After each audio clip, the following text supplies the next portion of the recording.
Hello বন্ধুরা, চলে আসলাম দুপুরে রান্না নিয়ে। এই দেখো, আজকে ফ্রাইড রাইস করবো।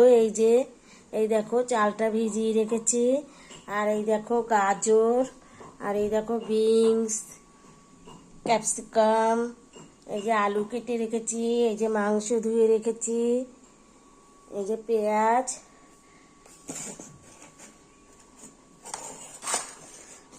এই দেখো আদা রসুন পেঁয়াজ টমেটো পেস্ট করে নিয়েছি।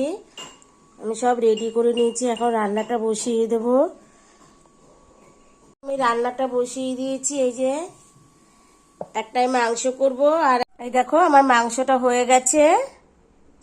এই দেখো দেখো বন্ধুরা, আমাদের ফ্রাইড রাইসটা হয়ে গেছে। এই মাংস, এই যে।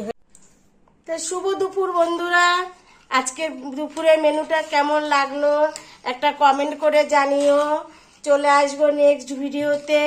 টাটা।